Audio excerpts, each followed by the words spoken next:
Assalamu alaikum. Good evening, ladies and gentlemen. You could be louder. Good evening. Yes, that's better. My name is Gurbinder Singh Pun.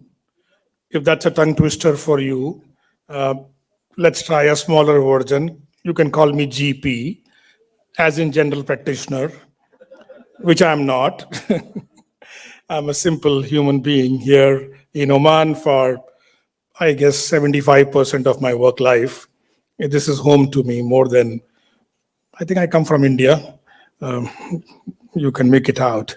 So welcome everybody to the 6th ICF Middle East Prism Awards.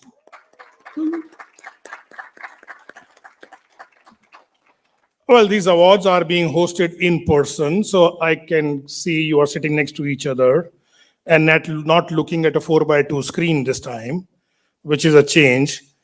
I hope everybody has a mute button somewhere in your phone. Let's reach out for these beautiful devices that have made communication so much of fun and put them on a mode which is appropriate, or any other device that beeps, bloops. But if you have a pacemaker, don't take it out. Leave it wherever it is. After 2 years of doing virtual ceremonies, this is the first time we are meeting in person, and we are all very excited. I wish to extend my welcome to the excellencies who have consented to be here today, the Middle East chapter leaders. Yes, thank you, Haitham, for leading that. The corporate leaders who are putting coaching in their businesses, in their companies, and dignitaries from all the countries in Middle East, nominating coaches, and their corporate representatives, and the one and only, the most fabulous ICF global staff, and the ICF Oman board members, which includes me also. Welcome, welcome, welcome, everybody. At this point, we have a starting video. Can I look at the audiovisual team to give us a glimpse of what's going to happen?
I would like to thank and give my acknowledgement to our sponsors, Takatuf Oman, who has always been a partner with ICF Oman, and the official sponsors of tonight's ceremony.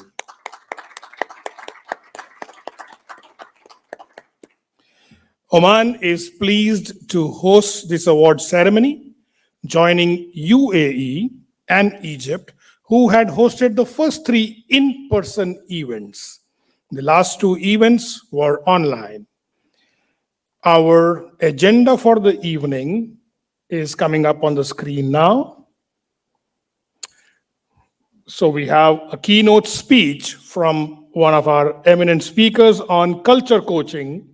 We have a tribute to the Middle East Award Committee 2022, followed by the rundown of the 22 finalists, the announcements of 2022 honorable mention and winners, followed by closing. Gaia, dinner is missing. That was the whole reason you invited me over, and I consented to be here. Thank you for that agenda. Ladies and gentlemen, it's time for me now to invite our keynote speaker for the evening. I will read out an introduction for her, and then she will come up here and present her keynote. Zarrin Roya is currently employed as National Director, People and Change in Tesla Ireland's Child and Family Agency. Prior to this, she worked as National HR Director in Ireland's largest employer, the Health Service Executive, with 120,000 employees. She's a passionate believer in maximizing staff performance, staff engagement, and promoting the benefits of coaching and mentoring in the workforce. Her research areas are on the impact of coaching cultures on staff performance. She was awarded ICF Ireland Business and Executive Coach of the Year in 2017 and led the health services to win the ICF Global Prism Award in 2018. In 2018, she was awarded the Ireland HR Leader of the Year.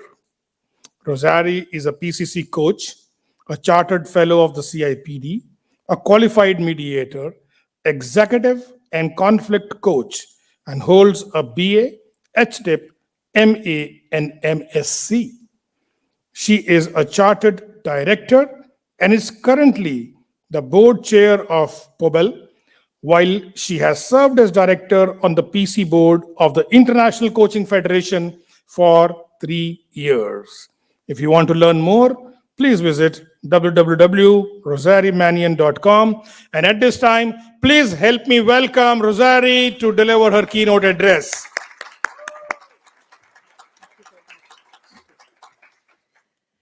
Assalamu alaikum. Good evening, ladies and gentlemen. It is my great, great pleasure, privilege, and honor to be here with you in your beautiful country of Oman. I really hope you enjoy the presentation this evening. At the outset, I just want to share with you, I tend to speak a little bit fast. I've been told I need to slow down since I came, but the presentation will be shared with you afterwards. So don't worry if you find that I'm going through this at a fairly swift pace, if that's okay. So in terms of thanking you, can I just ask you all at the outset, please, if you wouldn't mind, just please be upstanding. Okay? We'll get the energy going in the room. It's the first time since we've been together. And if I can ask you, please, just to stamp your feet. Faster, faster, and clap your hands. Excellent, well done. And that's a big round of applause for our global team, Haitham, Stephanie, for the Oman chapter, for yourselves, for the finalists, for the nominating coaches. And it is indeed a great pleasure to be here. So thank you. Have your seats. And please be seated. Thank you. As our wonderful MC has said, I come from a small island of Ireland, and it has been a privilege to make the trip here. When I landed and I was going through the airport, there's a quotation written up: there are no people in the world like the people of the Middle East and the people of Oman, and that certainly has been my experience since arriving. So it is a privilege to be here with you. In terms of my role and the whole approach to coaching, I very much come from the philosophy and the school of thought that in industries that are people-led, which they mostly are in the business that we're in, if we get it right for staff, we get it right for service users, and within the health service, of course, for patients, clients, and anybody that is the recipient of health and social care.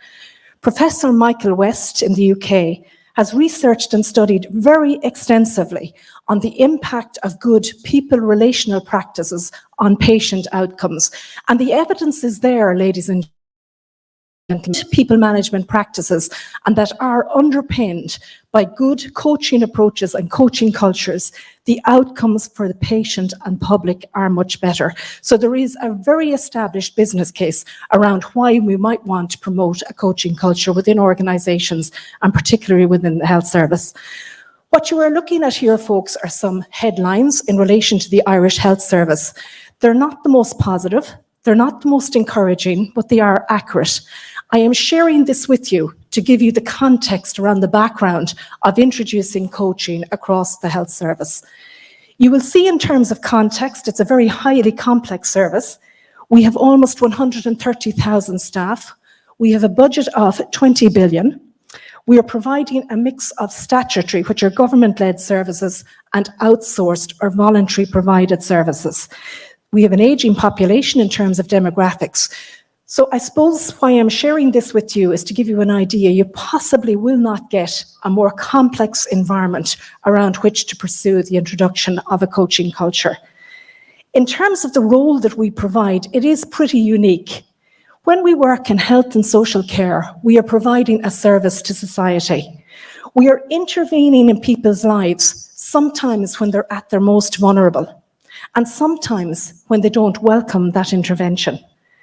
We are presenting a positive but realistic image. And if you think back to the previous slide, that's sometimes not easy in terms of the complexity of issues that we are dealing with and managing.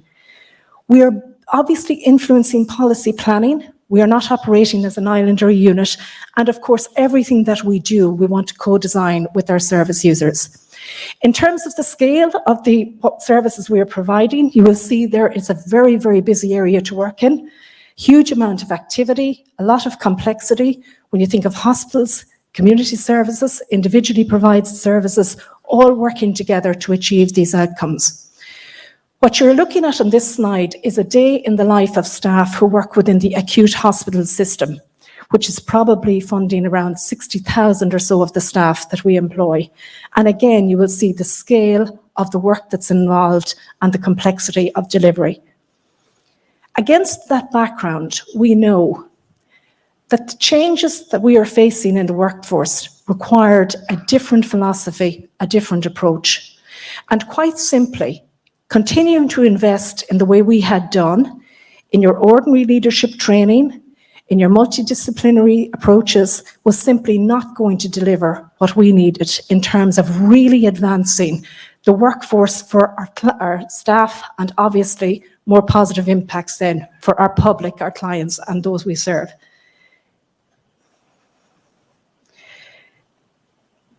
Apologies. Against this background, we know that staff support what they help to create. It is simply not in order to take a model from the shelf. We engaged with our staff, we set up our engagement forums, and we came to the realization, having looked at other organizations, engaged with ICF, that developing a coaching culture was the way to go for us in terms of moving the organization forward. The investment, ladies and gentlemen, has proved to be absolutely phenomenal. And it is a decision that we are really, really proud of in terms of moving forward. We knew from the outset we would need measurement. We knew we would be able to have to prove our business case. And we knew and required external scrutiny in terms of what we were doing, linking again with ICF. Okay. We know across the globe there is a power shift and a dramatic change in the way that organizations are working. We have moved away from autocratic top-down instruction to the requirement for communities and networks.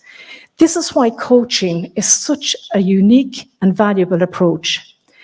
The interactions among our people determine the outcomes. the conversations that we have, our approach to team working, the returns that we need, those relational aspects that are so important, and ensuring that every conversation counts among staff to ensure that we are all supporting a singular mission, vision, and culture that is understood by all. We examined, this is all evidence-based, which leadership traits matter most and what would we like to see most within our health service. And you will see, in terms of the leadership traits that are set out, they directly align with the competencies that you want to see and that are supported through ICF.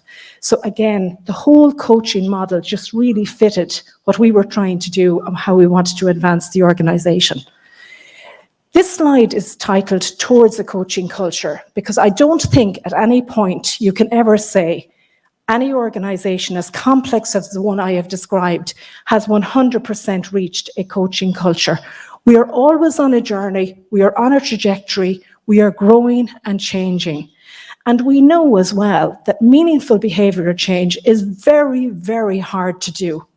If it wasn't, we wouldn't have many of the complex challenges that we face in the world.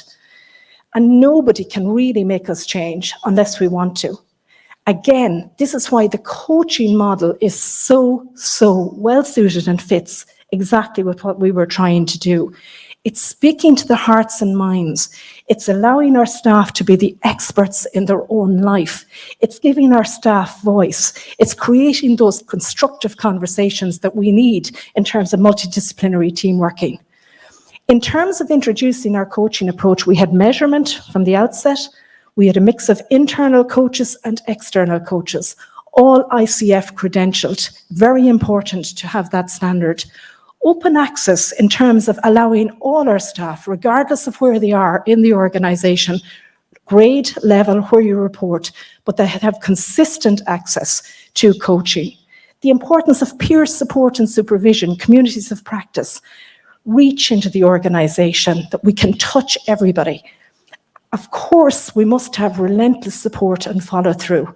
I always say, if you are moving to a coaching culture, it is not a quick fix. It is not something that is going to deliver in a week, a month, perhaps a year. This requires relentless follow through and support from everybody that is involved. Very important as well that there are partners. As I said at the outset, no single individual or agency, no matter how good you are, can really get this right and move it on to the level that we need to if we're not engaging with those strategic partners, internal and external. There must be a return on investment. It's simply not enough to say this is working. We must evidence that through our measurement and have those statistics and data to inform our decision making. And what we found particularly useful was engaging with ICF at all levels in terms of the toolkits that are available, the competencies, the peer support, the communities of practice, all of that, and engaging with our ICF really to ensure that we were able to follow through. In terms of change, this can be an area fraught with challenge in organisations. And on this slide, I'm sharing what not to do, although sometimes what we had a tendency to do in my organisation. And that really was around not engaging staff at the outset, ensuring you have that co-production, that co-design, that buy-in, that support. But that we were very careful to do that in terms of getting our baseline. It is very difficult to convince staff to come on board with anything as fundamental as a full cultural change if you were inviting them in after this approach has started or commenced. So really to ensure, to get investment in change, we must have that buy-in at the outset. In any change initiative that you try, in any form of life, you will always have people on a spectrum. I'm sharing with you here at the slide a spectrum of allies. You will have people at one end of the spectrum that will actively resist everything you will do. You have people at the other end that will support, that will buy in, that will invest, that will really try and ensure that this is a success. The challenge when you're looking at full cultural change is to meet people where they're at, to really engage with them, your active resistors, your supporters, wherever they are, to ensure that you can bring everybody on board and get those results. There clearly are different strategies for each cadre on the spectrum that you must pay attention to. Again, you must be intentional. This will not happen by accident. We also know from the evidence that 3% of staff in an organization typically influence the rest of the organization. Again, this is borne out by evidence. The trick, I suppose, in terms of something like this is identifying who are your 3%? Where are they? Are they the informal influencers? Are they your boardroom? Are they your leadership team? Quite often when you do that analysis, you will find that your informal influencers in an organization carry much more power than some perhaps of the leadership team. So typically we have much less influence than we think.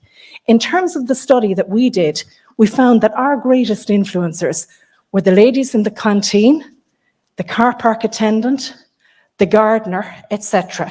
And because they will continue to communicate when the formal channels are gone, at 5 o'clock, at the breaks, when you're on the way into the work, there are people that can influence others, and really to pay attention to that, and we did that. The areas that were frequently selected for coaching growth, you will see there are no surprises. I think this would be pretty typical across most organizations, and that continues to be the case, I think, when I'm speaking with coaches currently working. But ultimately, I suppose what we want to do because of all of this is to have higher performance and really have an organization and staff that are able to show and evidence courage, humility, and discipline in terms of their work. We're very, very conscious to get our leadership team buy-in and support. And this is an example of a communication that would have issued across the organization, where our leaders were actively encouraging our staff to avail of coaching. They respected the initiative, they wanted it to work, it was very top down. And when new staff joined the organization, they would be getting this communication, encouraging them to avail of coaching.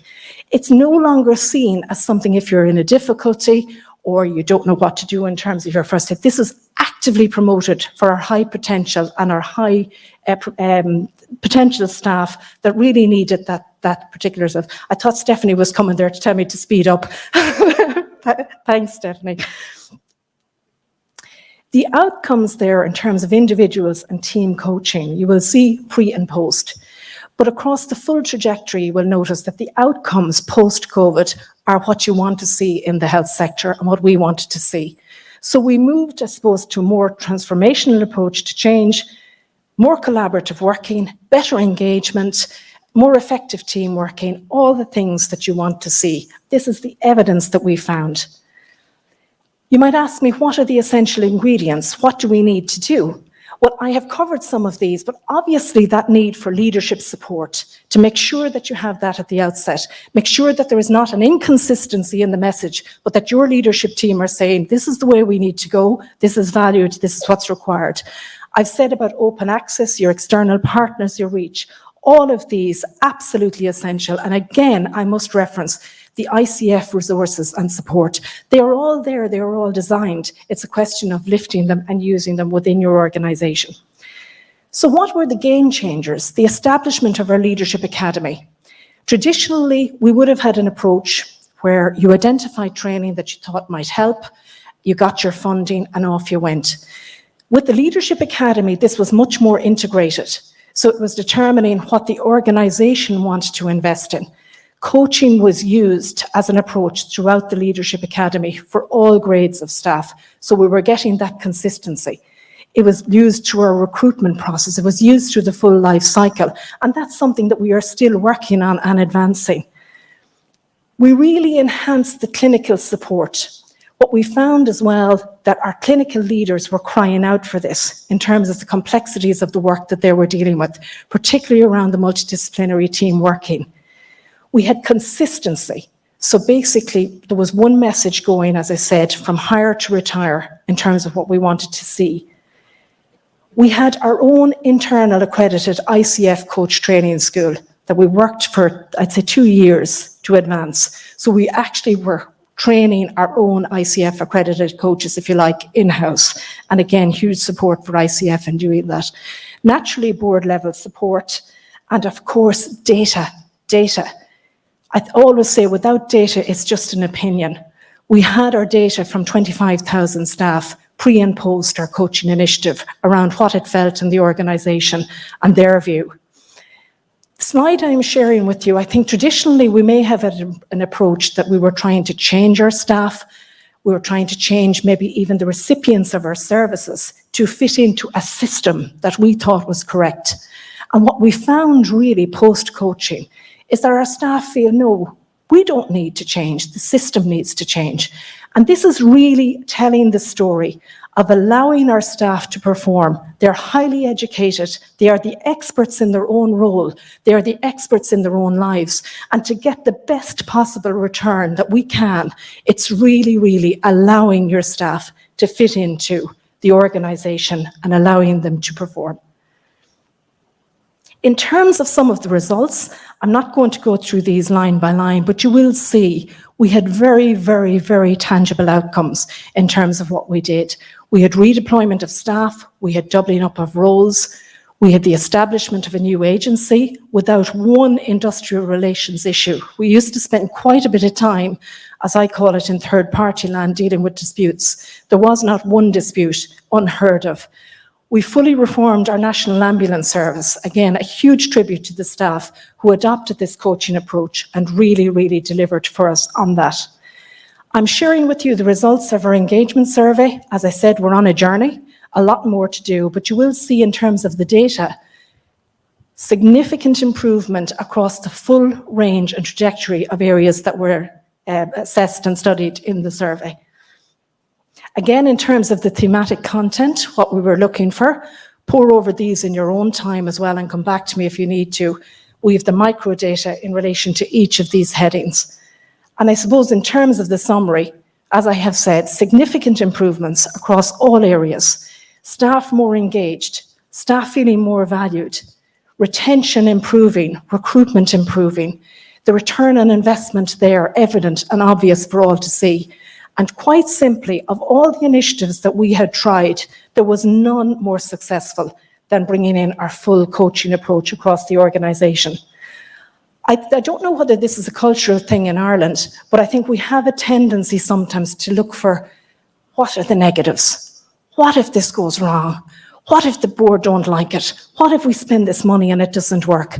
And I suppose what I would always encourage you, based on the experience that I had working in this area for 7-8 years directly, is don't wait for this to happen, to be very intentional about it and have an active strategy to build it. It will work. It will work for you. It will work for your partnerships, for your organizations. It will work in others. And more importantly, particularly in health and social care, it will work for your teams. So if you are privileged to have a position of leadership, what better role could you fulfill than bringing forward something that's going to improve outcomes for everyone? And I just posed the question, what would you ask for if you knew the answer would be yes? This is a point that I got to after the 7 years. I wasn't there at the outset, but I suppose just to look for success and have a strategy for sustaining your success, as opposed to the worry and the concern about what if this doesn't work. This is a photo taken some time ago. It's myself and the CEO of the ICF, Magdalena Mook, when we were successful for the ICF Global Prism Award. A great day of celebration. And you know, awards are important. And that's why it's so important that we are here tonight, sharing this expertise, this evening of celebration and connection. Receiving the ICF Global Prism Award opened so many doors for us in the organisation. We got more funding, we got more buy-in, our strategic partners were coming to us, they wanted to engage. So it really, really is a fabulous thing. And again, congratulations to all of you who are here and who have got to this point. On this slide, I'm sharing with you what our staff actually said. And you will see again, they are the small things, but they are the big things. It's the empathy growing, it's taking breaks, it's having a personal interest in people, looking for the connection, taking breaks, value in your own time, and above all, that small thing to always be thanking the staff and their teams, and just the staff that was so important and attributed to a lot of the work that was invested in our coaching. I am now working as National Director of People and Change in TUSLA, and this is Ireland's Child and Family Agency. What we are doing for the last year is picking up all the learning that we had from the health service executive. And what we are hoping, I suppose, in the next 12 months or 2 years, that again, we will have a further model of best practice based on all the learnings that we had in the HSC, that we are transferring this to TUSLA. And on this occasion, really looking at the social impact around what we are doing for children and families. And again, we are finding already, we are starting to see the ripples of progress coming through. Again, it's not accidental. With that coherent strategy, it will work for you. This is our strategy, our framework, just on one page. And you will see that we are calling out in terms of our strategy that we are using a coaching framework and a coaching approach in terms of the entire framework, again, from hire to retire. This is the life cycle, and I would encourage people in your own organisations, if you haven't done so, maybe to map out the life cycle of your employees from hire to retire, and against that, what coaching is required at the various stages. We have generational issues in the workforce. In my own workforce, we have 5 generations at work. People need very different things when they're 20 to when they're 60. Or 65. But when you have this again, you'll be very intentional about how you're using your coaching really to support staff at all levels. Coaching is designed for connection. If you didn't see this slide, you would know that in the room tonight. People need connection. Do we ever need more evidence of that than post-COVID? Where we want now to get into rooms, we don't want to look at screens so much. We want that engagement, we want the human connection, we want those important conversations. But coaching is designed for connection. The other models are designed by their very nature, they're top down and can really lead to division. Again, we know, I've said it, it's on the slide, the outcomes are there. We have staff that feel more confident and assertive, and that is a very good thing. They can negotiate better.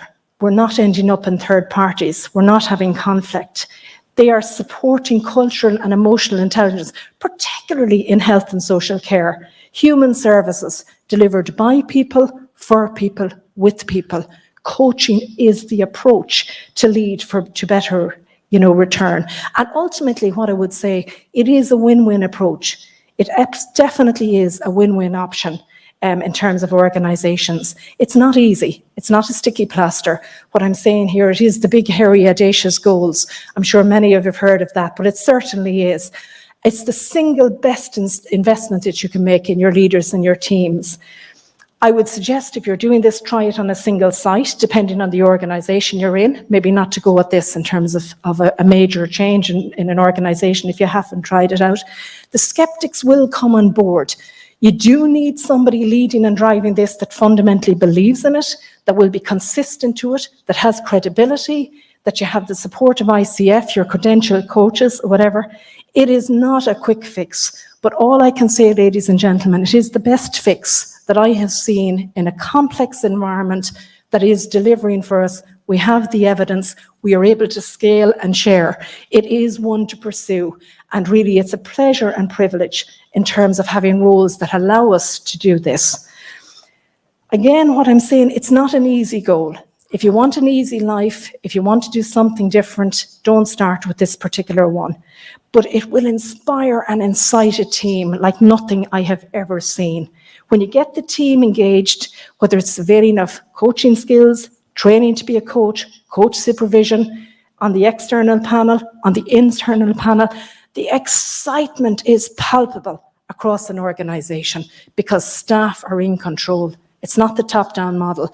They are engaged, they are buying in, they're driving this out, they see the impacts, even in terms of conversations. So it is really the one to do. And I suppose what I would say is hard work and hope will not disappoint. If you have both of those things when you're trying to engender your coaching culture and roll this out, you will not be disappointed with your outcomes. Many of you, I'm sure, will have seen this proverb before. It's one I particularly like. And I suppose it just speaks to what we have done in terms of bringing in a coaching culture to allow people and give them autonomy to really control their own destiny, their workplace, the future, and really improve the service that you are delivering. And this really is the one that will do that for you. And finally, I'm from Ireland, as I said at the outset. We used to be known as the nation of saints. And this man, I think, is particularly a saint. He's an excellent poet. His name is John O'Donoghue. And he wrote a book of blessings. And it's one I particularly like. I'm not going to go through it all, you'll be glad to know. But just my blessing and my wish for you is, may the nourishment of the earth be yours, may the clarity of light be yours, may the fluency of the ocean be yours, may the protection of your ancestors be yours, and so may a slow wind work those words of love around you, an invisible cloak to mind your life. Ladies and gentlemen, Sukran, thank you for listening to me. Thank you for the opportunity of being here with you at this historic, proud and privileged occasion of the ICF Middle East Awards. It is indeed the privilege of my life to be here with you all. Please don't hesitate to contact me afterwards if there's anything I can clarify. Any questions you have, I'm happy to take now, or indeed follow up with you later. Thank you very much.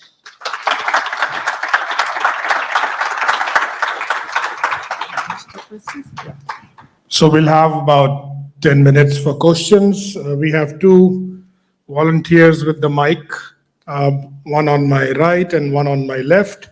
You can ask the questions and they will come to you with a microphone. You can be here.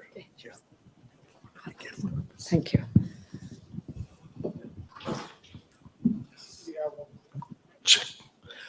Thank you so much. That was such an inspiring session, really helpful. On the lines of creating a coaching culture in an organization, I think I saw a point about having a combination of internal and external coaches in the panel. Because even we are part of an organization which is almost 2,000 employees. And obviously one of our main targets this year is to develop internal coaches, but then also to develop a coaching culture across the organization. But why is it essential to have a panel of internal and external coaches? So if you could throw some light on that, that would. Thank you very much for your question.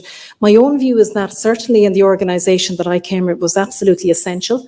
You can have issues where trust is low, particularly at the outset. People may want to choose an external coach. Bear in mind, the internal staff are paid by the organisation. Staff may not at all times trust internal coaching until it becomes more developed. They will trust it where you have your ICF credentialing.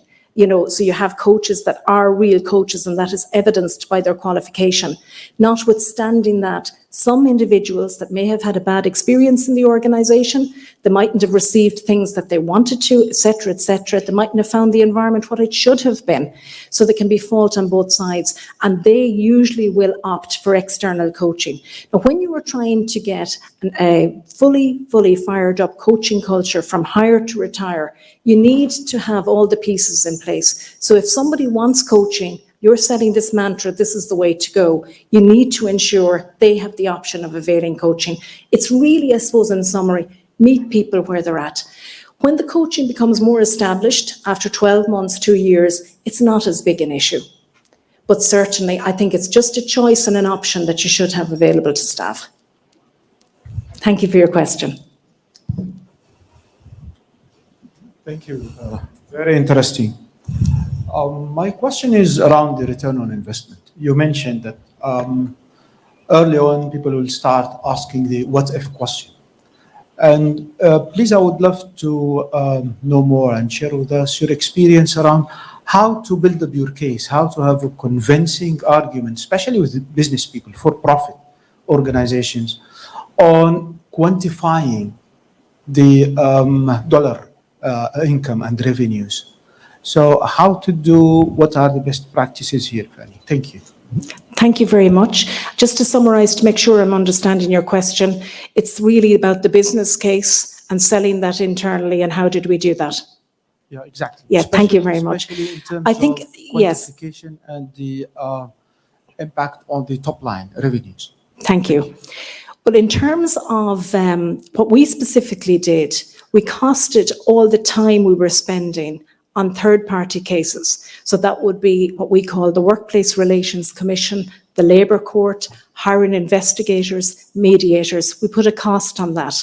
We were able to go to our finance people and we're saying, if this is not happening, we will save X, which we were able to evidence that. We would have looked for business cases from other organisations. Now, at the time, 2015, when we started out on that journey, that was the initial point, there wasn't as many business cases available as there are now. There are really good business cases available across the globe through the coaching and organisations, family organisation of ICF. So they are all readily available. The sums actually add up in terms of the investment then in leadership training.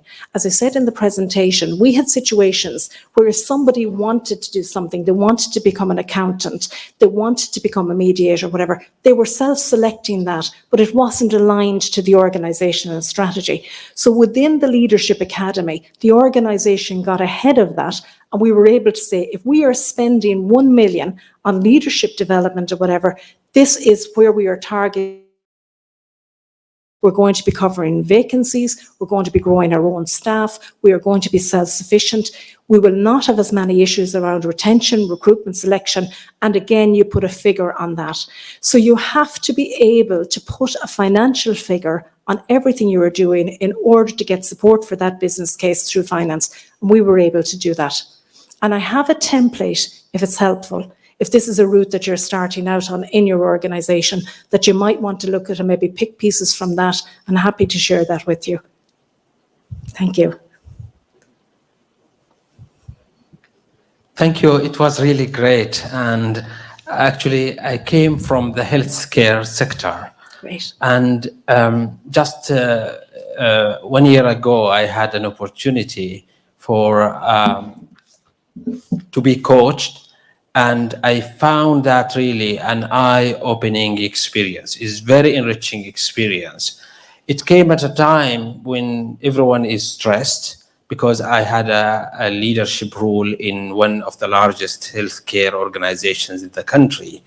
And everyone is stressed in that hospital for so many reasons, including the COVID.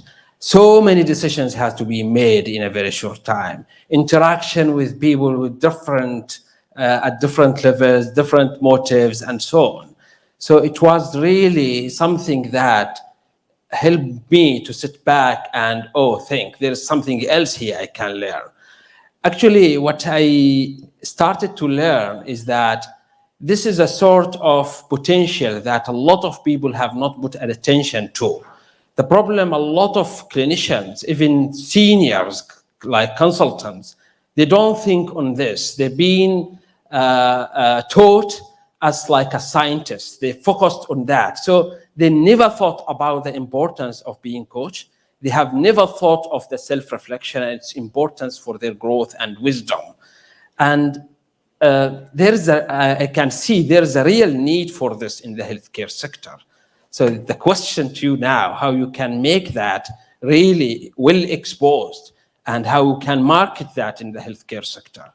Delivering healthcare is very complex and so much stress, interactions, they deal with a lot of people. I don't know how can I describe that environment, but in short, there is a potential for acceptance, but unfortunately it doesn't come, people think about learning, training and development, but never talk about coaching. Thank you very much. And I totally agree with your summation around working in the health sector. It is an environment like no other. What I would say, I'm delighted your experience was positive. What we have noticed and observed is coaching really helps with burnout, particularly in clinical settings. Once all clinicians that I have dealt with and engaged with the avail of coaching, they become absolutely ambassadors for it, such as yourself, sir. They see the benefit. How can we do it? I very much see the younger staff coming into the health sector. They want this as part of your menu of options for them. If you do not have coaching for your staff that are joining the organisation, they don't want to stay. It's no longer seen as a nice to have. They expect it. The Gen Zs, they expect it, they're open to it, to see the value of it, they want to see it there. So that will help because the push is going to come. I also find since 2015, there's not as much of a hard sell on business cases, that the leadership team are saying, yes, we see the results here, we see this, we want this to happen, we want to have our coaching conversations. The third point I would make is the research would indicate that people need three things at work. Do you see me? Do you hear me? And is what I'm doing, does it matter to you? And if you were able to engage with your staff on those three levels and those 3 points, they support the coaching philosophy and the coaching way of working. I think every one of us have a responsibility. We are preaching to the converted in the room, but every one of us have a responsibility to use our own voice in terms of sharing what coaching can do.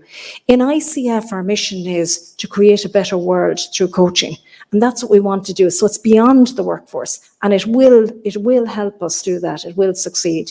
I don't have a single answer, but I think the combination of those 3 points might help, as well as us all taking personal responsibility for sharing and growing the coaching community. Thank you. Got the question here. Would you want to go first? There you go. So this is Hamoud from BDO. I'm a change management coach. First of all, I would like to congratulate you on the success story that you've just taken us through. Since I'm a change management fan, I was looking at this success story from change management perspective. To me, it's purely the case in which you moved people from a situation to another. My question is, have you come across any models when it comes to change management that gave the structure to this success, basically? And again, if I could summarize the question, in relation to change management, have I encountered somebody that has been completely resistant? No, my question was on the model, if you used any model which are, available in change management. Yes. Well, the model I use is Mark Jabin's model that I've shared in the presentation. And as I said, I firmly believe people will support what they help to create. So you must start with your people, bottom up, middle out, top down. Have those conversations. Communication is absolutely key. Hearing voices. There is no point in having engagement and consultation if you're not going to take that on board and you go your own way anyway. So I particularly like that model. I also follow and I really support the work of Helen Bevan in the NHS. And, she works at Viral Change with Leandro Herrero, whatever. I really love those models. At the end of the day, it really comes down to your engagement with people, where they are, putting that time, putting that investment, getting it right at the outset, and it will pay you dividends. But they are probably the 3 gurus or models that I would follow. Okay.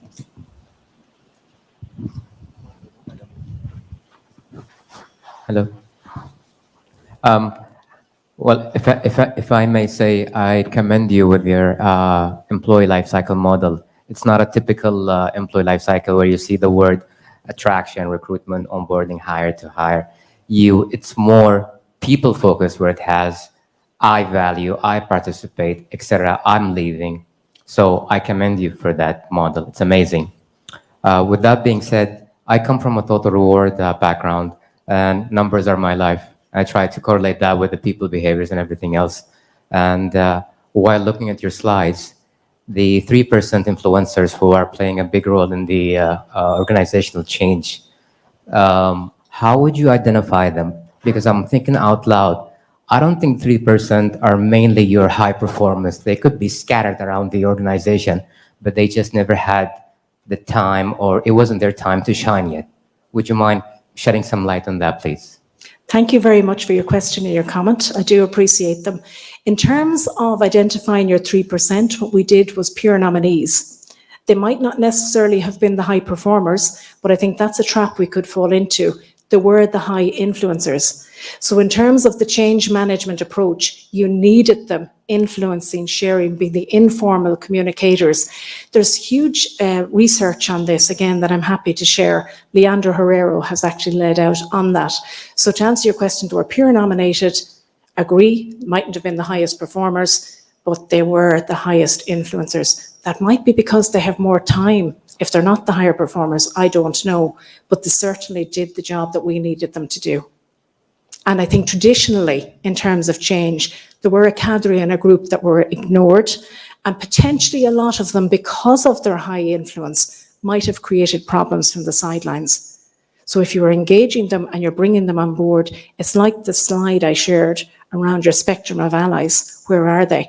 Your 3% have to be supporting your agenda. If they're not, it's just going to be more challenging for you, given the level of influence that they have. Thank you. Yeah. I have a GP question. has said now, just in the interest of time, that I'm to take one more question, if that's okay. And I am here later, so please do reach out and have a chat, okay? Two more, thank you. Okay. Can I ask?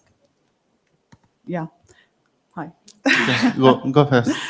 Yeah. Also regarding change management, I come from engineering background, and I work with project managers and to empower them with coaching skills, etc. Changing the culture, it can be deliberate or natural. It can be plan-driven or change-driven. So I noticed in the image that you showed us that you're going to change the system to fit the people's needs. I believe it should be bi-directional. So what is your preference? Would you prefer it to be deliberate, plan-driven, or natural, and to be introduced for, let's say, on a motivation to have a longer term in terms of duration and, touching the base on the ROI? Thank you. Thank you very much for your question. It's a challenging one, and there isn't an easy answer. Yes, of course, you would like both to be bi-directional, but that, I suppose, depends on the organisation and where you're currently at in terms of the services you're providing. Now, if you consider the health service and you have waiting lists at any one time, having a health service that works 9 to 5, Monday to Friday, that is not a system that's meeting the needs of people. So my answer to that would be, you need to change the system so that you're able to provide the service to people who need them. Now, in changing the system, the staff need to change to, I suppose, support that system change. So it depends, I suppose, on the organisation, where you're at, what the change is, what the custom and practice is, what the terms and conditions are. And obviously, what I would say is, using the coaching approach will support whatever it is on that part of the journey that you're in. So I understand that you're favoring the plan-driven approach. If you're changing the system, it should be planned, right? Oh, absolutely. Yes. Oh, absolutely. 100% agree. Yes. Must be planned and must be intentional. Yes. And time-bound, of course. Okay. Thank you. Okay, thank you for your great success case. I am Salim Al-Arafati, Programs Planning in Youth Vision. So my question is, would you consider using ADKAR model for change management? And if I may, another question is, would you recommend investing in coaching for small SMEs? Your success case is for thousands of employees or staff, but for small SMEs, would you recommend them to invest in coaching, for their culture, to changing their culture? And thank you. Thank you very much for your question.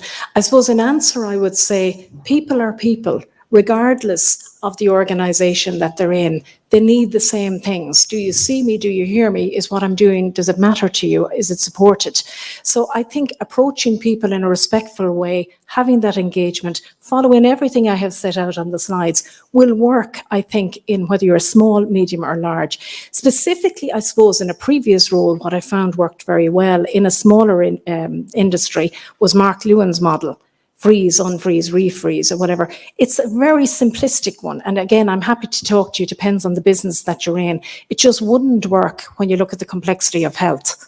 It simply would not work. So, but that's a model that you could use, and happy to discuss it with you further. But I do think ultimately, when you're meeting the core needs of people, their values, when people feel in control of what they're doing, when they're respected, when they're allowed to bring their full skills to work, when they know their voice is listened, when they can influence change and they see that that is impacting positively on the roles that they are involved in, you're not going to get a better model.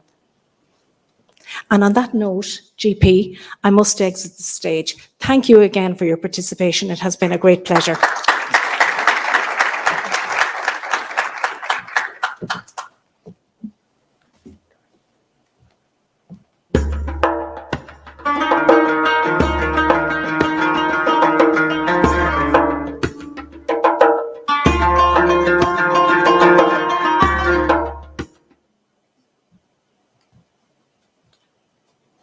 Wow, what an amazing talk on coaching culture change. And the questions were so interesting.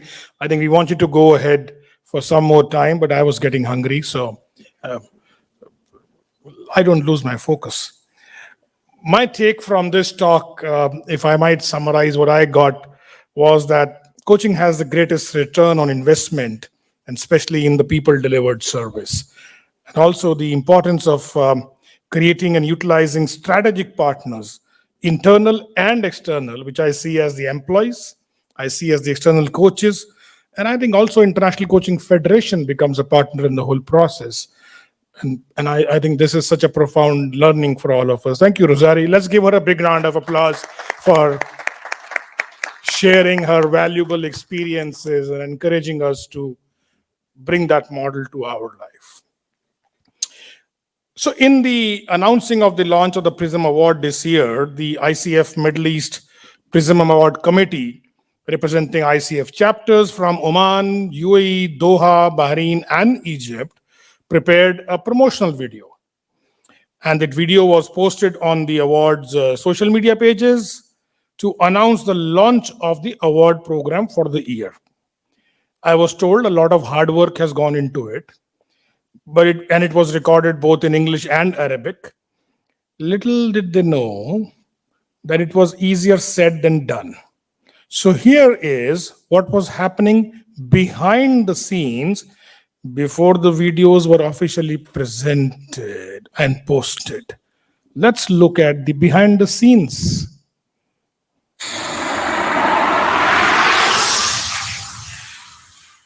Develop maturity is the groom. You've got to be able to groom yourself, you know. سؤال كثير مهم. Well, you had this. You watch Haytham. Haytham never does this. Haytham does this. Yeah, I have. Yeah. Yeah, exactly. Well, you had this. Well, you had this.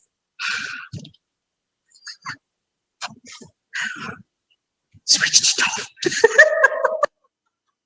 Something. Haytham Shaheen, ICF Prism Award, take 33.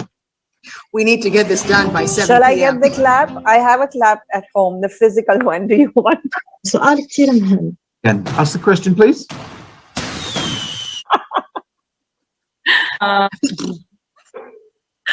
It comes in English. It comes only in English. Ah, see, yeah, we're there. Yeah, سؤال كثير مهم. This is more fun than I expected. This is more fun than I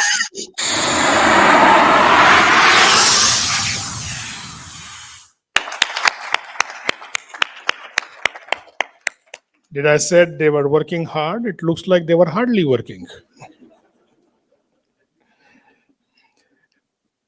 The award ceremony has been a successful event in the Middle East, which was launched back in 2017 through the collaborative efforts of volunteers, leaders, and members of the ICF Global in the Middle East chapters.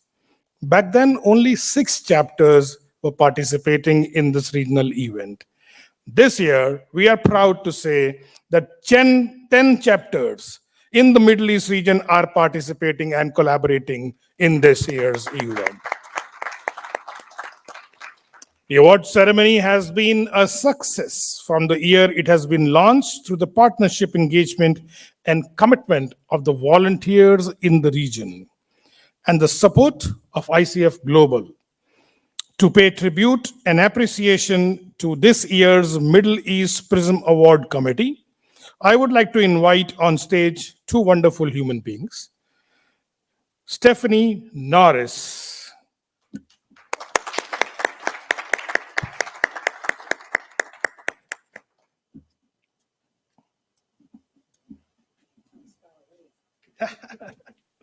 Please. Stephanie Norris is the ICF Global Awards Director, and she's joining us from her hometown and in Argentina. And the second person that I would like to invite on stage is no other than Haitham Shaheen, who is the ICF EMEA Senior Regional Development Manager, and he's joining us from his hometown in Jordan to acknowledge this year's committee members. Let's give them a big round of applause and welcome them here. Thank you, GP, and thank you, Rosario, also. Salam alaikum. Hi, fam. We did it. Yes. We're here. It's a day. Yes, Stephanie. How exciting. How Yeah, exciting. You go ahead. You have the Yes, first I'm cue. presenting first. Yes. Great. So this is my first time here in the Middle East region, and I want to thank you all for such a warm welcome to the region. It really is amazing. It is an honor. It is a pleasure to be here, and I love food. Those that know me well know that I like food. I like to taste different things. So I had to read what was special about Oman, and I heard that the national beverage is coffee, kava. Yes. And Haitham took me to taste your delicious coffee, and I can say that it's superb. But anyway, thank you for having me here today. As DP said, I'm managing the ICF Global Awards, and I can tell you that is a lot of work. So when I see this screen here, I'm in admiration and thanking all these people here that they have done. You don't know what all the work that goes behind this, the screen, behind the scenes, really. So I'm delighted to be here with Haitham and to show a small token of appreciation to this wonderful group of volunteers that have been working for the last 9 months with passion, in collaboration, to make yet another amazing Middle East Prism Award ceremony. Thank you, Steph. Thank you, Steph. Thank you, Rosari. Thank you, GP. And I have been more fortunate than Stephanie because this is my third visit to Oman. So you know the coffee well. I know everything about Oman so far. I was in Muscat for the first time actually back in 2017 when I started my work with ICF Global. Oman chapter was having 30-ish members at that time, and today the chapter has grown to have 60+ members, and they're more towards their growth. Now, this was not an easy task, and this would not have been possible at all without the hard work, commitment, dedication, and passion of all the volunteer leaderships that have shown and given everything they could to grow the coaching profession in the Sultanate of Oman. Now, I would be remiss if I do not acknowledge the efforts of all past and current presidents of the chapter. Benita Stafford Smith, who is here with us here tonight, the founding president, Gerda Van Loon, Ava Petrie, and Aqila Najmi, and all their board members over the years. Thank you all so much for your devotion and commitment to the ICF and the coaching profession. Now, as my colleague Stephanie has said, a lot of hard work, or we hardly worked, by the committee members, but unfortunately, some of the committee members were not able to join us for this ceremony. So I would therefore like to call onto the stage their chapter presidents who have trusted them to be part of this committee for this year. And I would like to call to the stage the chapter presidents as follows.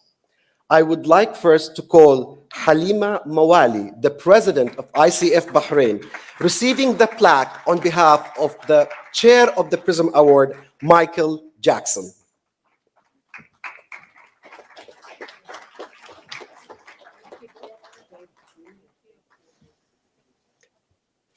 And next, I would like to call to the stage Fatima Al-Muhannadi, the president of ICF Doha chapter, to receive the plaque on behalf of Usha Nagrani, who was a committee member.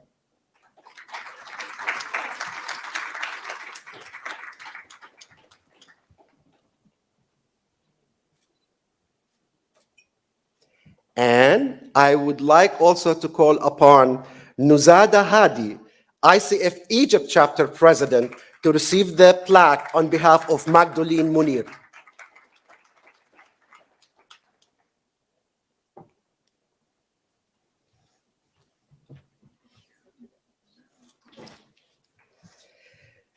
And now calling to the stage ICF Oman Vice President Ghaya Al-Barwania, without which, in all honesty, we would have not have pulled this successful ceremony. Ghaya? Thank you. And I would like also to call to the stage our master of the ceremony, GP from ICF Oman, to be acknowledged for taking us through the ceremony so peacefully, seamlessly, with a laughter on our face. To the middle, please.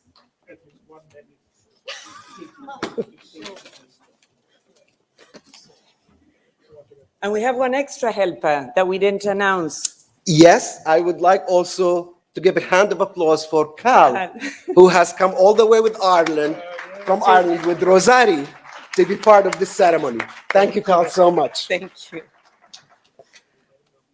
So we Let's do have a group picture. photo. Yes. Absolutely. Us too? Yes, why not? Okay.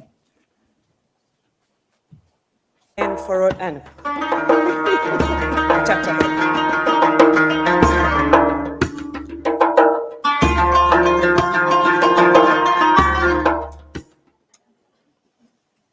Well, thank you, Stephanie, for handing over the plaques for the committee members. My pleasure. And before we announce this year's honorable, it's yours. Yes. It's Go me. ahead. Sorry, I stepped onto your toes. Go ahead.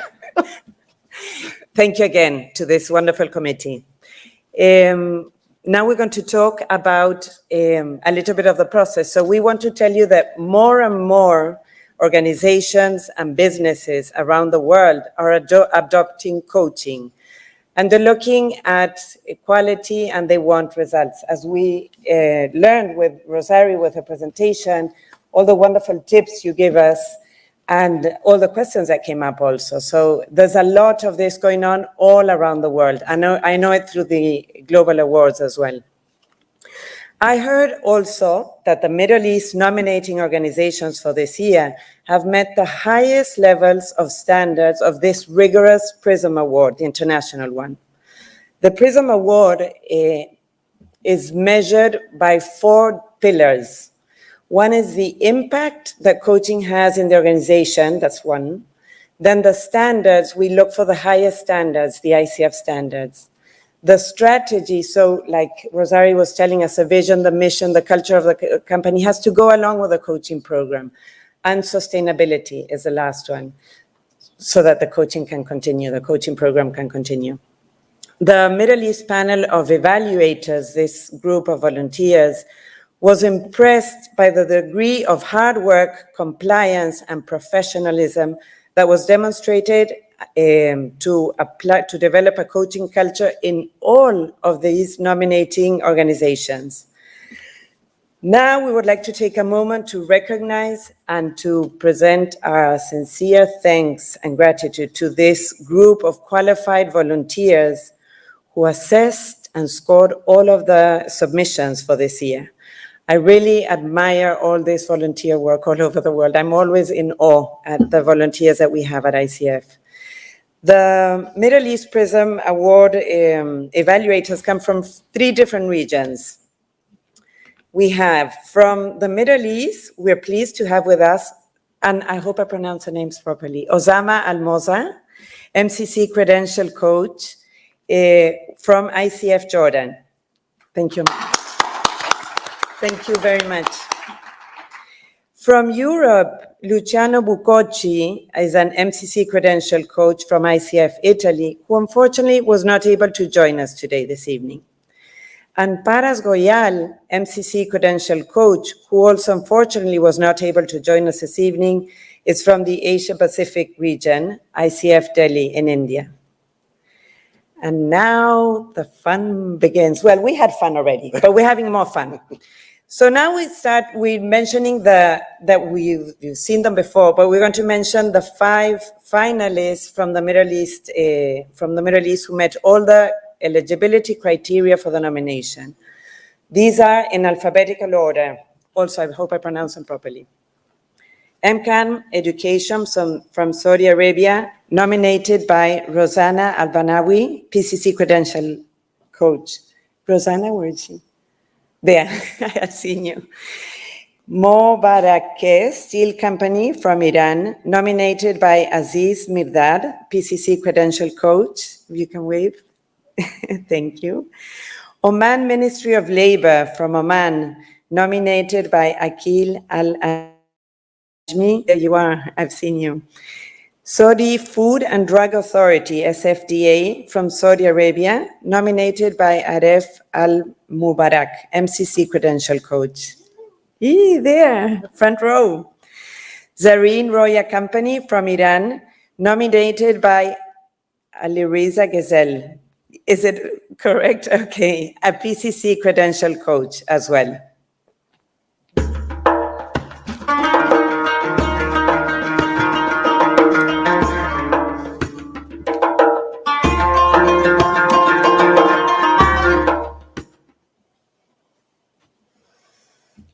Well, thank you, Stephanie.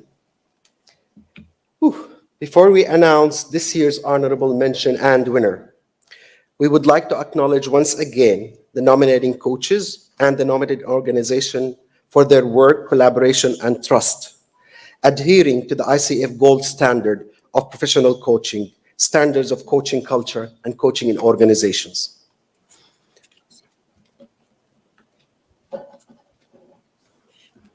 The panel of evaluators were impressed by the level of professionalism each organization has shown to achieve those standards. There was, however, a consensus on who the winner and honorable mention were for all 5 nominations. Oh, what excitement! And now, the moment we have been waiting for, the honorable mention for this year's 6th ICF Middle East Prism Award goes to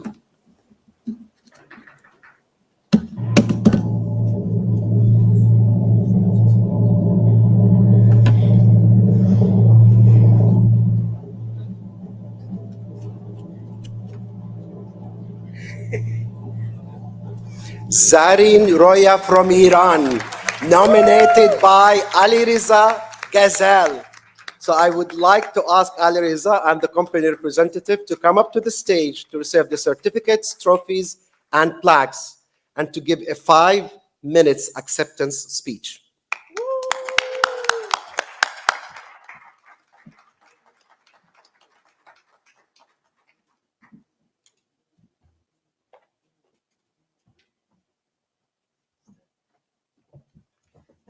Thank you. Thank you so much. Thank you. Thank you so much. Thank you. Thank you. Thank you. There you go. Thank you so much. Thank you. Thank you very much. Thank you so much. Thank you. The stage is yours, gentlemen. Thank you. Go ahead. Microphone, do we have? Yep. Please. Go. I'm leader. I'm behind. Thank you. Thank you very much. I'm so excited. Thank you. Thank you, Haitham, for your great support. Thank you. And such a great achievement. You know, it is a high honor to be selected as a coach in this brilliant award. This is big achievement, maybe biggest achievement in my career in coaching. Thank you very much for being here and celebrating together this great achievement. You know, I would like to say important message for who are willing to continue their career in coaching. It goes back to 5 years ago. I had a terrible situation in my life, in all aspects of my life, and I was looking for to find a secret weapon to change my life. And the coaching was the secret weapon for me, because coaching didn't show anything to me. Always we say about the coaching, it helps us to improve ourselves by our abilities. And at that time, coaching taught me the responsible of the success, being successful in my life is actually my responsibility. And I would like to say to all new coaches and that would like to continue their job as a professional coach, that if you want to be a good coach, you have to be a person for your life, first of all. And I just mentioned to say thank you to my managers, to my colleagues, brilliant peers in Iran. We have lots of great coaches in Iran. And I just mentioned, I'm sure Mr. Amir will talk about the process of the implementing the coaching in organization in Zarrin Roya. That was a tough process, but we are still improving this process. But I just mentioned one short issue about the ICF chapter. You know that the message of ICF is the empowering the people in all around the world. But 2 months ago, the chapter of Iran was closed because of some political sanctions. And I would like to ask the ICF and the president of ICF, please open the chapter of Iran if you want to spread the message of the coaching, which is peace. And we will help you to spread this message. Thank you very much. Hope to see you soon again. Thank you.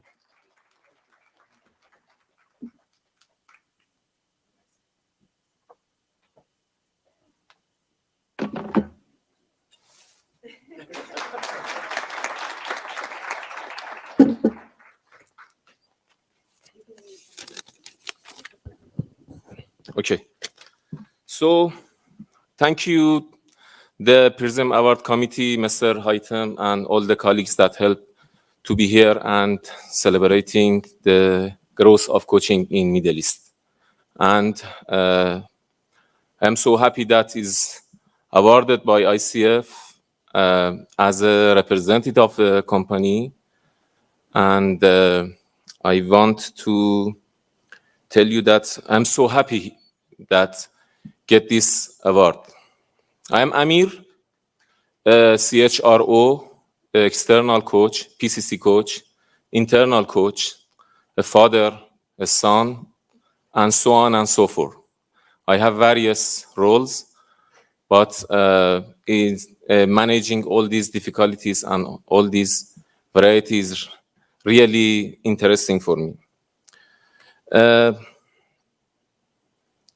Zarrin Roya is the main producer of sanitary napkin, adult diaper, and baby diaper in Iran. Zarrin Roya means golden dream. And when we started 3 years ago, we had a golden dream to be the best place of work in Iran industry. Coaching helped us to be one of the best company of Iran right now, based on the ideas of the market and also some surveys that we have done about employer branding. And we deploy coaching in our country properly with internal and external coach. We started 3 years ago by getting a coach for our managing director or young managing director, Mr. Mustafa Mizvan, and getting his support to expand coaching in our company. We started with manager as a coach, and then sending on manager to accredited schools to learn coaching, and also get help from external coach and certified coach. So we start a journey, and we are growing and growing and growing.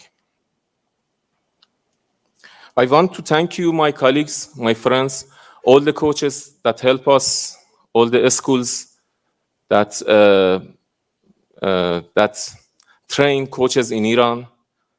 And I want to thank you, my colleagues, Ali, that helped me in this way.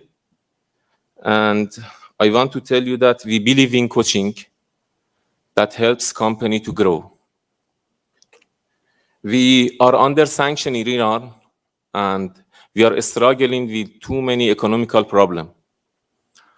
In 2022, chapter of Iran also become under of sanction, but not an issue.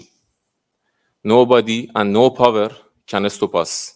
We will grow, grow, grow. You will hear about Iran more and more in next year. Thank you, thank you, thank you. Thank you, Aitam.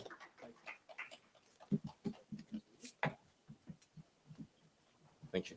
Thank you so much. You got your pictures? Okay. Okay. We're going. One going other side is better.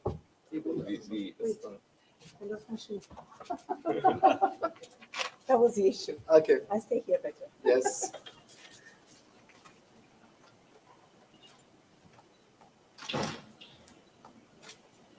Thank you. Thank you. Thank you so much. Thank you. Congratulations. And I'll just add, to the heartiest congratulations, that their tagline is "Life is precious," right? Yeah. Do I have it right? I love it.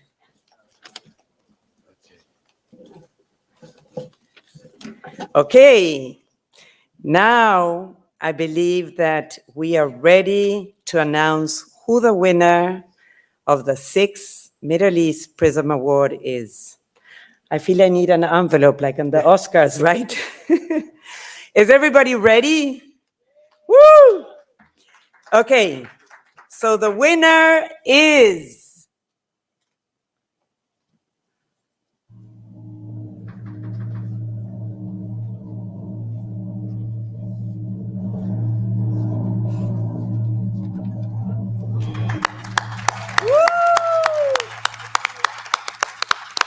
Saudi Food and Drug Authority.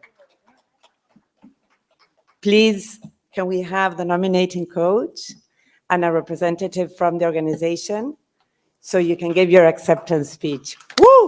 Congratulations. I do.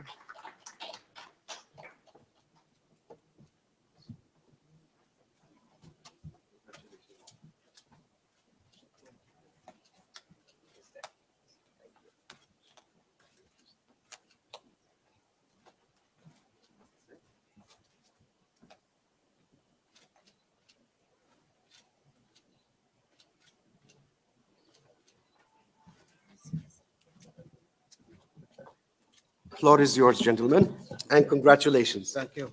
Shukran.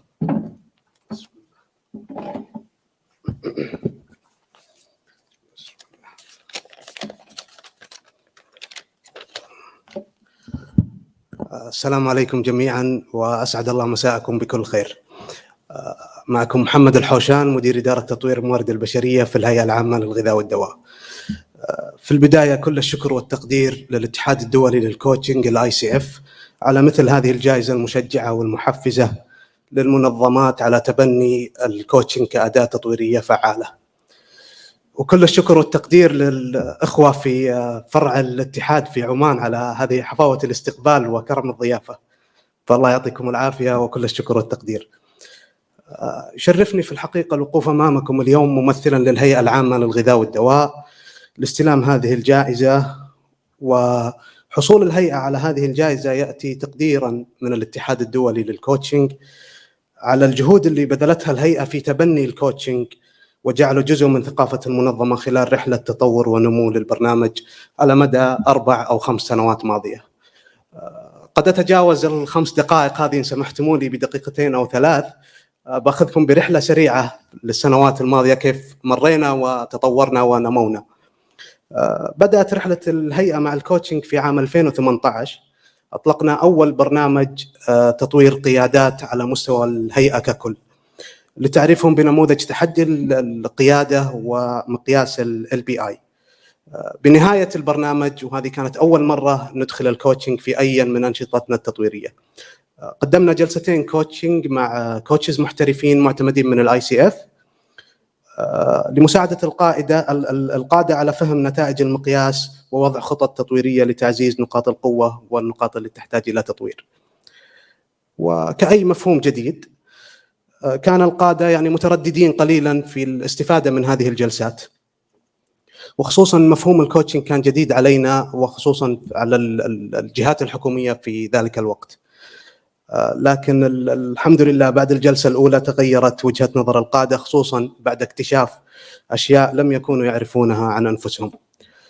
في عام 2019 وبعد الفيدباك الإيجابي اللي حصلنا عليه من تجربتنا في 2018، قمنا بالتعاقد فول تايم بشكل كامل مع كوتشز محترفين من ICF يقدموا جلسات كوتشنج لرفع الأداء، وكان الثيم في ذلك العام كوتشنج فور بيرفورمانس. الحمد لله أيضا ضمننا من ضمن جلسات الكوتشنج مقياس EQI 2.0 لرفع فعالية الجلسات. في عام 2020 وبناء على التغذية الراجعة الإيجابية وتزامنا مع الجائحة اللي كانت صعبة على العالم كله، رأينا أنه الكوتشنج كمنهجية يقدم أدوات تطويرية، أدوات وتقنيات رائعة وجميلة قد تساعد القادة في التعامل مع التحديات في ذلك الوقت. فقمنا مع أحد الشركاء ببناء برنامج الليدر از كوتش، وكان هذا الثيم في ذلك العام تزويد القادة بأدوات الكوتشنج، وتبعناها بجلستين كوتشنج ومنتورينج بنهاية البرنامج حتى نحقق أقصى فائدة من هذا البرنامج. في عام 2021 تعاقدنا مع 3 كوتشز محترفين أيضا ومعتمدين من ICF لمساعدة القادة على تطوير المهارات القيادية وتطوير إجراءات العمل ومعالجة التحديات القيادية اللي تواجههم، مع الحرص في هذا العام على العديد من المبادرات في التوعية وريزنج الأويرنس والتوعية بالكوتشنج على مستوى المنظمة ككل. أيضا قمنا بتنفيذ عدد من الجلسات الكوتشنج الجماعية، الجروب كوتشنج كانت أول مرة نقدمها في ذلك العام. في عام 2022 أخذنا يعني وقفة في بداية العام نقيم الجهود اللي مضت في السنوات الماضية، وبما أننا نفخر في الهيئة أننا منظمة متعلمة، وبعد مراجعة ما قمنا بعمله في ال4 أعوام الماضية والجهود اللي بذلت في تعزيز الكوتشنج وجعله جزء من ثقافة المنظمة، قررنا وضع آلية وإطار عام للكوتشنج لضمان فعالية الجلسات لتخدم منسوبي الهيئة. وأيضا لاحظنا أنه في عدم توائم بين نمو منسوبين الهيئة وبين استراتيجية المنظمة ككل، فكان هذه من ضمن الجهود اللي بذلناها في وضع الاستراتيجية لنوائم بين جلسات الكوتشنج في تحقيق النمو الشخصي للموظفين بالإضافة إلى موائمتها مع استراتيجية الهيئة. الحمد لله بدأنا هذا العام بالعمل بالاستراتيجية، وكان من ضمن الجهود أيضا إقامة يوم الكوتشنج في المملكة بتاريخ 16 يناير، حيث دعونا يعني العديد من مراكز التطوير لتقدم خدمات الكوتشنج، بالإضافة إلى العديد من الجهات الحكومية تطلع على تجربتنا في الكوتشنج، محاولة لنشر ثقافة الكوتشنج بشكل أوسع في المملكة. أيضا قمنا بإتاحة جلسات الكوتشنج في هذا العام لكافة منسوبي الهيئة ولم تكن حصرا فقط على القادة، وكجزء أيضا من استراتيجيتنا في تعزيز الكوتشنج وجعله جزء لا يتجزأ من هوية الهيئة، أطلقنا أيضا هذا العام برنامج بناء الكوتشز الداخليين بالتعاون مع شركائنا في كوريتش. كل هذه المجهودات لم تكن لتتحقق لولا توفيق الله أولا، ثم دعم القادة في الهيئة وعلى رأسهم معالي الرئيس الدكتور هشام الجضعي، أحد أكبر المؤمنين بأهمية الكوتشنج في تطوير الأشخاص والمنظمات، بالإضافة لتمكين سعادة المدير التنفيذي للموارد البشرية الأستاذ أيمن الفهد، ودعم سعادة مساعد الرئيس الخدمات المساندة الأستاذ عبد العزيز الحناكي اللي شرفنا اليوم بحضوره هنا تحفيزا واحتفالا بحصولنا على الجائزة. حياك الله أبو عبد الله. وفي النهاية ما أنسى طبعا فريقي الرائع في تطوير الموارد البشرية اللي بكل أمانة يعني وصدقا لم يكن ما ذكرت قبل قليل ليتحقق لولا جهدهم وحرصهم على التطوير والتعلم المستمر. فشكرا لفريقي في تطوير الموارد البشرية. في الختام شكرا للاتحاد على إتاحة هذه الفرصة في أخذكم في جولة سريعة، وأعتذر على ممكن تعديت الوقت المسموح لي، ومساءكم سعيد. شكرا جزيلا، الله يعطيكم العافية.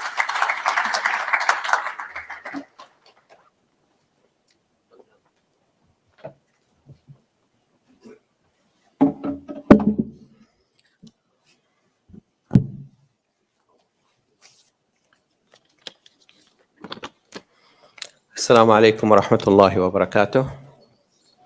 Ladies and gentlemen, good evening. Humility, respect, and trust. These three qualities, among many other qualities I have experienced in SFDA. I believe humility starts with the head, His Excellency Professor Hisham al-Jadai, and his team, his excellent team, and the rest of the 2,100 employees. None, I mean none, that shies off from saying, I need help.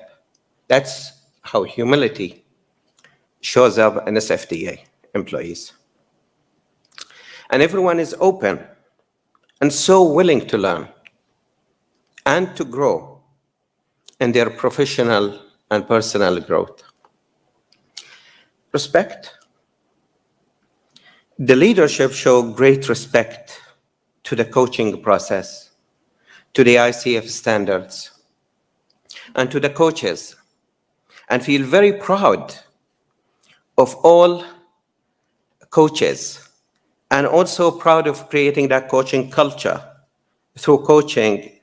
And any chance they get the leadership, they speak about coaching. If a minister, prime minister, visit SFDA, they say, come, we'll show you what coaching is doing for us. Come, we'll show you the coaches. They're so proud, like it's a gym, and it's really highly respectful culture. A trust. SFDA leadership have really demonstrated trust by all means in the context of coaching.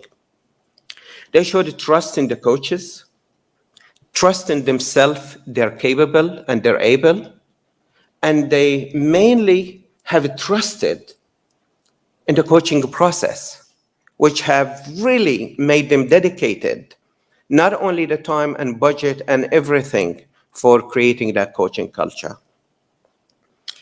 These three qualities have brought great value in raising awareness in the leadership and seeing coaching. Coaching is the way it is in the ICF. These three qualities has also contributed in creating the culture that we all aspire for this world currently, what is happening in this world that we really aspire. Let me just tell you something about the coaching day. I know Mohammed have mentioned the coaching day in a very, very brief, but when we were brainstorming about the coaching day and what can we do differently? So I just said, and Mubarak Tamimi is here with me, we were just exploring and brainstorming and say, how about we do something different, like we could acknowledge what coaching is. And we do it on a national level. He said, it is. I like the idea. And that sparked something in Mubarak's mind. And I would give him just 1 minute to speak about his feeling about that day. So we brought all coaches, ICF standard. We've done a lot in that day. It's almost like it's almost like celebrating the coaching day. And it was 16th of January, which was, it was a set Sunday. And we couldn't do it on Saturday because 15th of January is the start of the chapter, the founding chapter in ICF in Saudi. And we wanted to acknowledge what ICF is doing for us, and we wanted to honor it by that coaching day. Everybody was there. Everybody, every single person was there. The CEO was there, and all the leadership were there, acknowledging what happened in there. And here we are. Here we are today. And after all that hard work since 2018, I really would like to thank the ICF Global and the Middle East Prism Award, the nominee, the committee, the judges, and especially Mr. Haytham. And congratulations, Haytham, for a new post. Yeah, well deserved, well deserved. Yeah, his professionality and commitment in orchestrating this magnificent event, really, really big thanks and hats off to you. Oman chapter, thank you for organizing this. This is really a great organization. I would like also to thank my fellow coaches that worked with us in the past 5 years. I would like to call their names. I'd like to thank Reem Al-Jayzawi, Mubarak Bamatraf, Hail Al-Rakaf, Habib Al-Bin Saad, Iman Saeed, Salim Hakim, Martel Tonko, Hani Bahwereth, and Abdullah Al-Yahya. Lastly, I will invite you. What does this invite us? Invite us is when you do your best, God will do the rest. And we did our best. Thank you.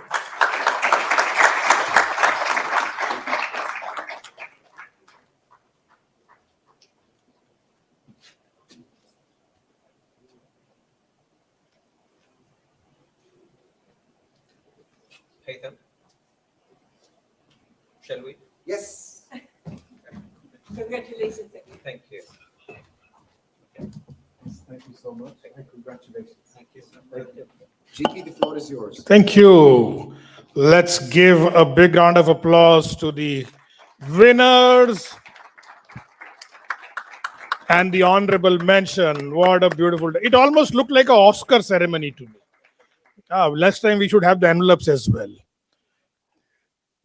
This is such a beautiful day coming towards an end, and it's my duty now to thank the people who have been working behind the scenes and our guest tonight. Let me start by thanking His Excellency Syed Salim for joining us today and honoring this session. Thank you so much for joining us, sir. I also would like to extend my thanks to the Oman Convention Center team for helping us with this beautiful venue, the audiovisual team, the camera team, and everybody else who's behind the scenes but made it so comfortable for us. Thank you. And I should not forget the three photographers. I have the names of two, Fatma and my friend Rashid, who came all the way from Saudi Arabia to take our pictures. Thank you, Rashid. And those of you who missed a picture with me, I'll give you an opportunity after this. Don't mind that. A lot of volunteers worked behind the scenes and made this possible. Humble thanks to all of you, the participants, the attendees, and special thanks to ICF Oman. On behalf of ICF Oman, let me thank our president. Where is Akil Al-Ajmi? At the back of the room? Yay! He's one silent man who keeps us going and driving, and we are so thankful for his leadership. I also would like to thank our sponsors, Takat of Oman, for sponsoring tonight's event. Thank you. Always very gracious sponsors. And this is the time when the only person who stands between you and the dinner is me. And you don't want that to happen for too long. So can I invite everyone to join us for a group photo? Everyone. And we'll do it on that side. There are a lot of chairs there. We'll try to adjust ourselves on those chairs and behind the chairs. Some can even sit on the floor if you like to be in your own element, whatever works for you. A big group photo, and then we will go out of this doors for lovely dinner. Thank you very much, everyone. I declare this event closed.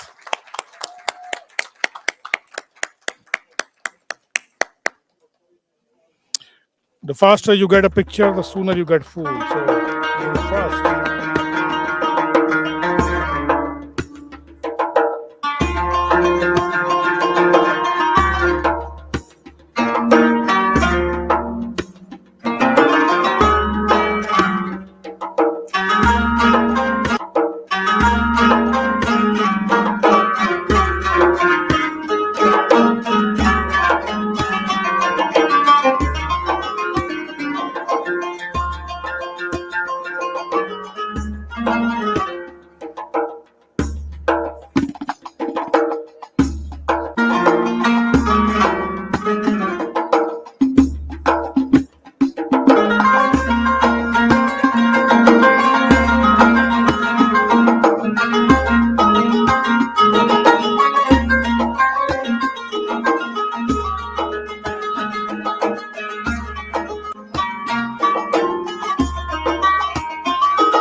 Can I?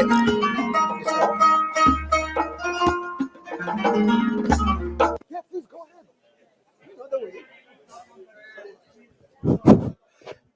Can I